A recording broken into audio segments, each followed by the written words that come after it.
lot of them here today, too many to introduce. A lot of them are political champions, and we don't care about them today, right?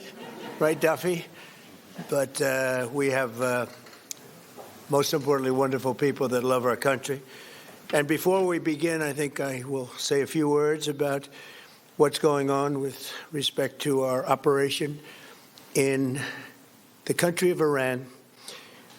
The United States military, together with the wonderful Israeli partners, continues to totally demolish the enemy far ahead of schedule and at levels that people have never seen before, actually.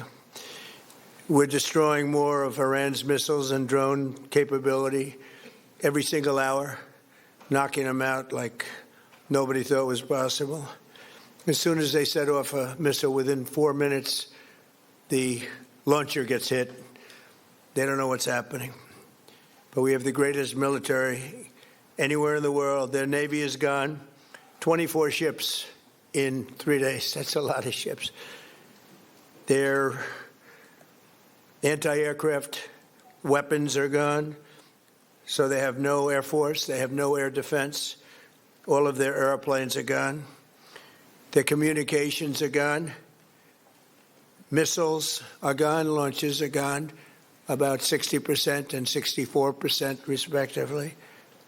Other than that, they're doing quite well. I said, what's left? But they're tough, and they want to fight. And they're calling, they're saying, how do we make a deal? I said, you're being a little bit late, and we want to fight now more than they do.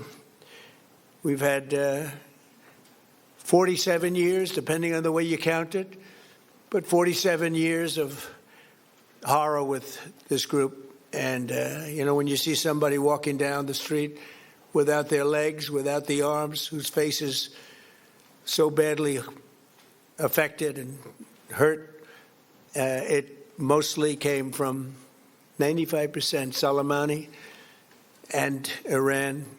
And we, other presidents, lived with it. I didn't live with it. And so our people are doing a great job. Again, the greatest military anyone's seen. Thank you.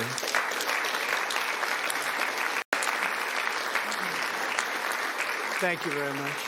And yesterday, my administration announced decisive action to help keep down the oil prices, including offering political risk insurance for tankers transiting into the Gulf, as you know, pretty dangerous territory.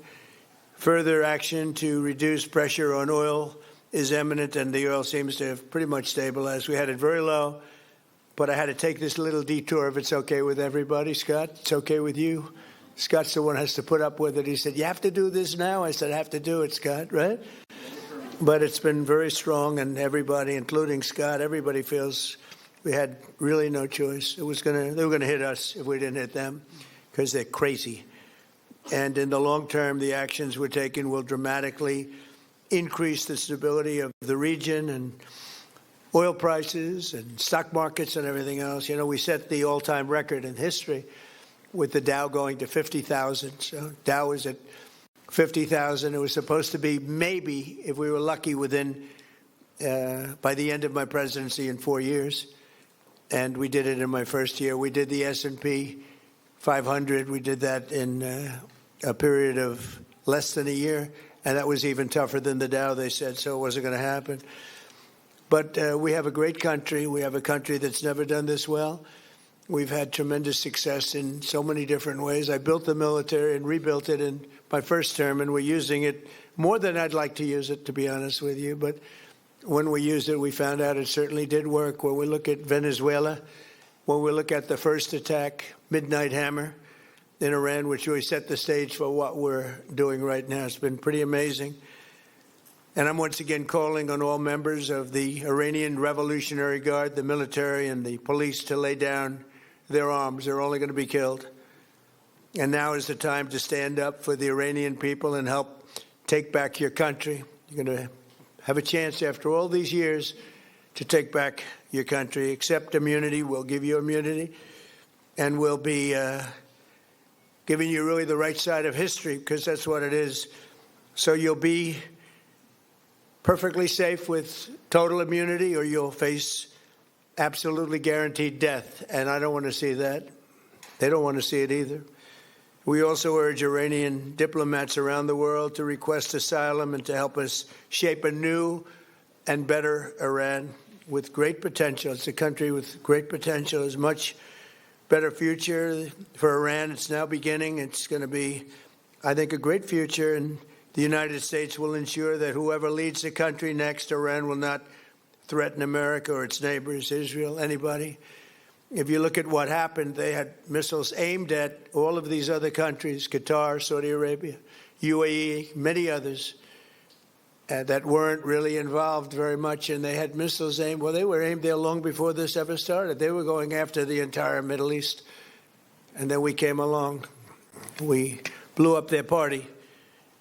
So we have phenomenal people. I want to thank all of the people that have been involved. Marco, you've been doing a fantastic job. And you've been doing a fantastic job on a place called Cuba. Right?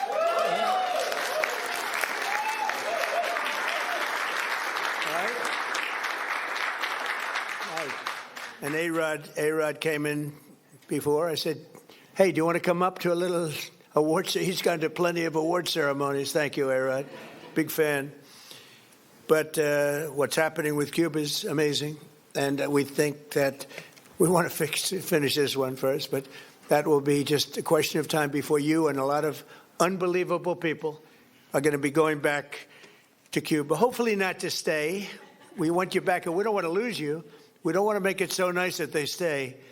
But some people probably do want to stay. They love Cuba so much. I hear it all the time. That was another one that wasn't supposed to happen. Venezuela is going great.